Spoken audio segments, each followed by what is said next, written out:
Hello everyone, welcome to my new blog. এখন ঘড়িতে বাজে 4:25। আমরা এখন বেরোচ্ছি। কোথায় বেরোচ্ছি বেরিয়ে বলছি, কারণ লেট হয়ে গেছে। ভোরবেলা 4:25-এর পর আমরা বেরিয়ে পড়লাম। চারিদিকটা অন্ধকার, আর শীতের সকালে এমনিতেই একটু বেলায় সূর্য ওঠে। আর সত্যি কথা বলতে কি, এরকম সময় আমার স্টেশনের জন্য যেতে না প্রচণ্ড এক্সাইটেড লাগে। আর এই ঠান্ডা হাওয়া গায়ে মেখে আমরা পৌঁছে গেলাম হাওড়া স্টেশনে। আমাদের সকালবেলা ট্রেন ছিল, আর এই ট্রেনটায় প্রথমবার আমরা যাচ্ছি। আর এই জিনিসটা আমার খুব ভালো লেগেছে। সিকিউরিটি চেক ইন কিন্তু হচ্ছে এয়ারপোর্টের মতোই, যেটা খুবই গুরুত্বপূর্ণ।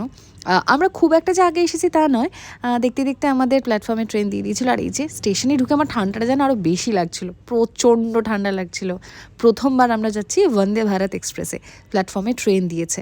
আমাদের ট্রেনের টাইমিং ছিল 6:10-এ, আর একটু একটু করে আমরা এগিয়ে গেলাম। এই যে প্রথমবার এই ট্রেনটাতে আমরা উঠলাম। বেশ ভালোই ছিল সিট। আর সিটে বসেই মনীষা রানী ঘুমিয়ে পড়েছিল। তারপরে ঠিক টাইম মতো, মানে 1 মিনিটও এদিক ওদিক নয়, 6:10-এই কিন্তু স্টেশন থেকে ছাড়লো বন্দে ভারত এক্সপ্রেস। আর তখনও সূর্যোদয় হয়নি। ট্রেনে যেতে যেতে দেখলাম সূর্যোদয়। অত্যন্ত একটা সুন্দর দৃশ্য, যেটা মোবাইলে না ধরে রাখলে বোধহয় আমার পাপ হতো। তারপর চলে এলো গরম গরম চা। আচ্ছা হ্যাঁ, যদি কেউ চা খেতে না চাও তাহলে কিন্তু ওরা কফি প্রোভাইড করে, যেটা আমরা 3জন কফি নিয়েছিলাম, পাপাই চা নিয়েছিল।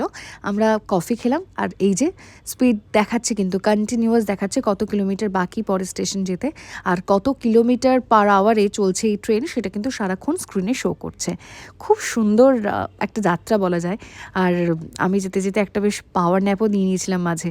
একটা পাওয়ার ন্যাপ নেওয়ার পর দেখি ব্রেকফাস্ট চলে এসছে। খুব হেলদি ব্রেকফাস্ট ছিল। আমরা সবাই ব্রেকফাস্ট করলাম, তবে আমি পুরোটা একসাথে খেতে পারিনি। একটু উইন্ডো সিটে গিয়ে বাইরের দৃশ্যটা এনজয় করছিলাম। মোবাইলে মেসেজ এসে গেছে, ওয়েলকাম টু ওড়িশা। হেঁটে করে যাওয়া সব ঠিক আছে, কিন্তু ট্রেনে যাওয়ার না একটা মজাই আলাদা। আর দেখতে দেখতে বেশ অনেকটা আমরা ক্রস করে এসেছিলাম। আর যারা সকালের দিকে পুরী গেছো, তাহলে এই পাহাড়ের দৃশ্যটা, মানে ছোট ছোট টিলাই ওগুলো, এই দৃশ্যটা কিন্তু মিস করবে না কখনো। আমার কিন্তু পার্সোনালি রাতের ট্রেনই ভাল লাগে। বেশ সারা রাত ট্রেনে করে যাব, আর ভোরবেলায় ঘুম থেকে উঠেই দেখব পৌঁছে গিয়েছি পুরী। ঠিক যেমন 6 ঘন্টায় এখন আমরা পৌঁছে গেছি পুরী।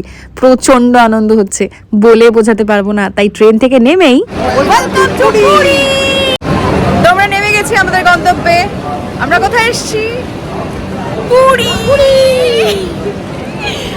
আমরা এবার স্টেশন থেকে নেবে আমাদের হোটেলের দিকে এগোবো। বুকিং আগে থেকে কমপ্লিট হয়েছিল, তো বাকিটা পরে বলছি। এবার হোটেল যাওয়ার পালা। স্টেশনের বাইরে প্রচুর গাড়ি অটো থাকে, তো তোমরা তোমাদের মতো বুক করে নেবে। আমরাও সেরকমভাবে বুক করে নিয়েছিলাম। আমাদের হোটেল ভিক্টোরিয়া ক্লাব। তো সেখানে পৌঁছানোর জন্য খুব বেশি দূর নয়, স্টেশন থেকে 2 কিলোমিটার মতো। আমরা পৌঁছে গেলাম আমাদের হোটেলে। এবার চেক ইনের যা যা প্রসিডিওর আছে তা করার পালা।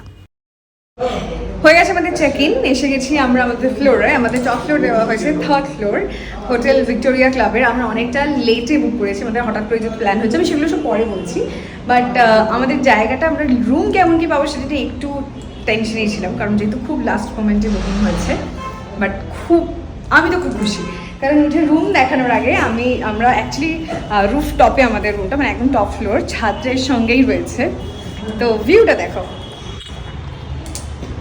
অসাধারণ। এই যে এখানে চাইলে বসতেই পারবে যে কেউ, আর এই ভিউটাই তো চাই। ও মাই গড, আমি ভীষণই জল ভালোবাসি। আমি একজন জলপ্রেমী মানুষ, সাঁতার না জেনেও। তো খুব সুন্দর ভিউটা। এই যে হোটেল, রাস্তা, তারপরে এই বিচ। এবার রুমটা দেখাই। আমি খুব আনন্দ পেয়েছি যাই আর কি, আমাদের রুমটা যেরকম একটা জায়গায়, আর রুমটাও সুন্দর, রুম থেকেও সমুদ্র দেখা যায়। তো চলো রুমটা দেখাই। এই যে ছাদটা, আর ছাদের এই যে পাশেই রুমগুলো রয়েছে, পরপর রুম। আমাদের রুম নাম্বার হচ্ছে 618। চট করে রুমটা একটা দেখিয়ে নিই। এই আমাদের রুম। জুতোর আগে সাইড করে নিই একটু। এই যেমন যা হোটেলে হয়, খুব সুন্দর গোছানো বেড, যা একটা হোটেল, মানে আমাদের রুম খুবই সুন্দর। বাট যেটা আমার বেশি ভালো লেগেছে সেটা হচ্ছে এইখানে যদি কেউ বসে এই ভিউটা পাওয়া যাবে, একদম সমুদ্রটা দেখা যাবে, যেটা জন্য আমি খুব হ্যাপি। এটাই চেয়েছিলাম, যাতে এমন একটা জায়গা হয়, বেশি যেন ভিতর দিকে না হয়, ঘরে বসে সমুদ্রটা একদম দেখা যাচ্ছে। ঘুম থেকে উঠেই সমুদ্র দেখা যাবে। আপাতত ফ্রেশ হয়ে কথা হচ্ছে, কারণ আমরা লাঞ্চ করবো বাইরে বা হোটেলে, জানি না কোথায় কী করবো এখন। আমি ডিসকাস করিনি ওদের সঙ্গে। তো তারপরে আমার সমুদ্রে যাওয়ার ইচ্ছা আছে।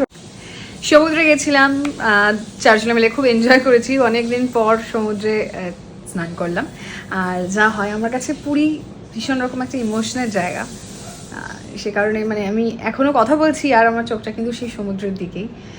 আমার একজন বাংলা ম্যাম ছিলেন যার কাছে আমি পড়তাম, জানি না ম্যাম এখন দেখছেন কি না, সন্তোষশ্রী, আমাকে বলেছিল, আমি খুব চঞ্চল ছোটো থেকেই, তো বলেছিল যারা খুব শান্ত হয় তারা পাহাড় বেশি ভালোবাসে। আমি ছোটো থেকেই সমুদ্র বেশি ভালোবাসি, বলে তুই তো চঞ্চল সে কারণে তো সমুদ্র বেশি পছন্দ। মেবি হ্যাঁ, আমি ছোটো থেকে প্রচণ্ড চঞ্চল, আমার এক জায়গায় কখনোই মন বসতোই না। আমি পড়াশোনাও করতাম ইভেন রাত্রিবেলা, যেহেতু তো সবসময় সব জায়গাটা মানে এই সময়টা মানে রাতের পর সবটা শান্ত হয়ে যেত। যাই হোক, বাড়তি কথা বলছি। সমুদ্র আমার ভালো লাগে, আলটিমেট এটাই। এখন ফ্রেশ হয়ে গেছি এসে, সমুদ্র থেকে এসে, আর মোটামুটি বিচ দুপুরের দিকে গেছিলাম তো একটু ফাঁকাই ছিল, খুব ফাঁকা না, একটু তুলনামূলকভাবে। এখন আমরা যাব লাঞ্চে, ভিক্টোরিয়া ক্লাবের নিজস্ব যে রেস্টুরেন্ট আছে আমরা ওখানেই আপাতত লাঞ্চ করব। আর ইচ্ছা আছে এই কদিনে আশেপাশে বিভিন্ন জায়গায় এক্সপ্লোর করবো, যেমন পাপাইয়ের একদিন চাইনিজ খাওয়ার ইচ্ছে রয়েছে, তো কোথাও একটা সেটা আমরা খাবো। আপাতত লাঞ্চ করি, খিদে পেয়েছে, এখন প্রায় 3টে বাজতে যায়। সেই সকালবেলা ব্রেকফাস্ট করেছিলাম, যেটা আমাদেরকে ট্রেনে যে ননভেজ ব্রেকফাস্ট দিয়েছিল, ইটস কোয়াইট হেলদি, মানে একদম ভেজিস ছিল, অমলেট ছিল, ব্রেড ছিল, বাটার জ্যাম, এভরিথিং। চা কফি যেমন যা প্রোভাইড করা সবই ওরা করেছিল, খুব ভালো সার্ভিস। ভাত, ডাল, আলু ভাজা, এঁচোড় চিংড়ি, ফুলকপিটা আসছে, ফুলকপি আলু তরকারি। হ্যাঁ, ও আচ্ছা সরি, এঁচোড় চিংড়ি না, মোচা চিংড়ি এটা, আর দই কাতলা, পাঁপড় আর চাটনি। লাঞ্চ ডান, একদম পুরো ফুল খেয়েছি বাঙালি খাওয়া দাওয়ার। আর এখন বসে আছি ছাদে, এই ভিউ, মাইন্ড ব্লোয়িং ভিউ, এখন এনজয় করছি। তারপরে বিকেলে বেরোনোর প্ল্যান আছে, অবশ্যই আজকে মন্দিরে যাব, কারণ যার জন্য এসছি, যে ডেকেছে, যা, কারণ সে না ডাকলে এখানে কেউ আসতে পারে না, এটা আমরা মানি, আমি ছোটো থেকে মানি। তো এটা আমার 8th টাইম, 8মবারের মতো, 8বারের মতো পুরী আসা। বিকেলবেলা বেরোবো মন্দিরে, এখন একটু বসি, ঘুমোবো না, ঘুমোলেই একদম শরীর ছেড়ে দেবে, তারপরে যাবো। দেখুন আপনারা যে ভাত খেয়ে উঠে, ভর পেট ভাত খেয়ে পাটিসাপটা খেতে পারে। লাঞ্চের পর একটা পাওয়ার ন্যাপ নিয়ে নিয়েছি আমরা, আর যখন মানে একটু চোখটা লেগে গেছিলো, মানে ওঠাটা একটু ডিফিকাল্ট হয়ে যাচ্ছিলো। এখন আমরা যাচ্ছি মন্দির, যার জন্য আসা, এবার তার কাছে যাওয়া, জয় জগন্নাথ। তো এবার যেতে হবে তার কাছে, রেডি হয়ে নিয়েছি। আর এখন যে ড্রেসটা পরেছি, এই ড্রেসটা মা যখন উত্তরাখণ্ড গেছিলো সেখান থেকে নিয়ে এসেছিলো।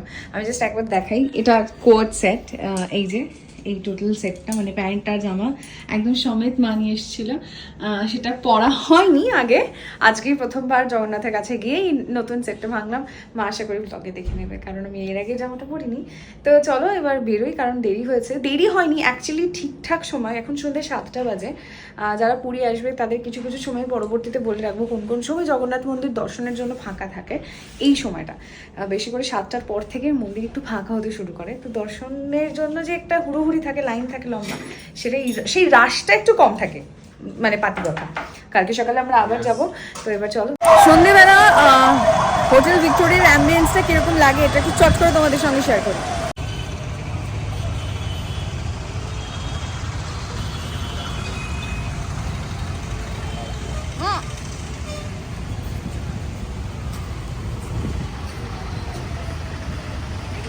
এখানে খুব সুন্দর বসার একটা সিস্টেম ব্যবস্থা আছে, দুদিকেই আছে, এদিকে আছে দোলনা আছে, বসার ব্যবস্থা আছে, ইকুয়ালি এই দিকটাতেও আছে, বসার ব্যবস্থা রয়েছে। আর এখান থেকে বেরিয়েই তো সামনেই বিচ, আমরা যাই এখন মন্দির।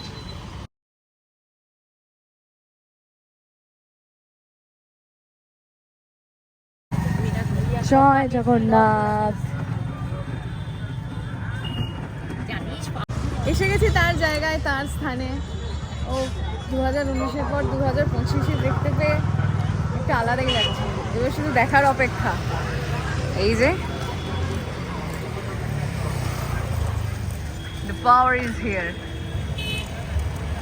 আমি মনে হচ্ছে 2019-এর পরে সেই সবটা নতুন করে দেখছি। ঠাকুরের মন্দিরের এন্ট্রান্স তো একটাই এখানে এখন হয়ে গেছে সিস্টেম অনুযায়ী। কি সুন্দর ওয়াশরুম করেছে, মেল ফিমেল ওয়াশরুম, এবং সামনেই করেছে মোবাইল রাখার জায়গা। মানে এইটা আমি বিশাল একটা চেঞ্জ দেখছি, আর এত সুন্দর করে সাজানো হয়েছে চারদিকটা, খুব সুন্দর হয়ে গেছে দর্শন, খুব ভালো দর্শন করেছি আমরা। মন্দির ভেবেছিলাম খুব ফাঁকা থাকবে, মন্দির তুলনায় ফাঁকা ছিল, কিন্তু জগন্নাথের ওখানে একটু হলেও লাইন ছিল। তো খুব ভালো দর্শন হয়েছে। কেমন হলো দর্শন? খুবই ভালো।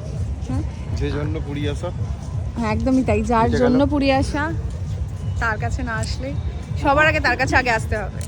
তো এবার আমরা ফিরবো, একটু দেখি ওখানে যে মানে স্বর্গদ্বারের কাছে যে মার্কেটটা আছে ওখানে একটু যাওয়ার ইচ্ছা আছে, দেখি ঘুরে তারপরে আমাদের পরে প্ল্যান, কারণ কালকে ভোরবেলা 5টার মধ্যে আমরা মন্দির আসবো, কালকে আমরা পুজোটা দেবো। ব্যাক টু আওয়ার প্লেস, এসে গেছি আমরা আমাদের হোটেলে আবারও। কালকে সকালে উঠতে হবে, তার আগে ডিনারটা সারতে হবে। আর আমরা ডিনার কোথায় করবো? হোটেলেই করবো তো, আমরা ডিনার হোটেলেই করবো বলে প্ল্যান। ডিনার করার আগে এখন একটু আমরা এই যে কমন স্পেস আছে সেখানে আমরা বসেছি, একটু টাইম স্পেন্ড করবো। ওকে আমি ঘন্টায় কারোর কাছে রেখে আসবো, কেউ 1 ঘন্টা করে, আমি মানে প্রাইজ মানি অ্যানাউন্স করবো যে ওকে 1 ঘন্টা করে নিয়ে শুধু রাখবে। জিনিস তুই কেন কেন কেন আমি কি করেছি বলবো ট্রেনের কাহিনীটা? এনিওয়েজ একটু আমরা এনে রিল্যাক্স করবো, দেন ডিনার। ফুল খাচ্ছি আর ওরা দুজন এখানে বসে রয়েছে। ও কোথায় যাচ্ছে? ডিনার করে এসে গেছি রুমে, আর এখন ঘুমাবো, কারণ কালকে ভোরবেলা 4টের মধ্যে উঠে পড়তে হবে। 5টার সময় আমরা মন্দিরে যাব, পুজোটা দেবো কালকে ভোরবেলায়, আমাদের এরকমই ইচ্ছেটা রয়েছে এখনো পর্যন্ত। সেই জন্য এখন না ঘুমিয়ে পড়লে সকালে উঠতে কষ্ট হবে। আজকের ব্লগটা এখানেই শেষ করছি। ব্লগটা কেমন লাগলো, পুরীর প্রথম দিন কেমনভাবে আমরা কাটালাম সেটা শেয়ার করলাম, জানিও। টাটা।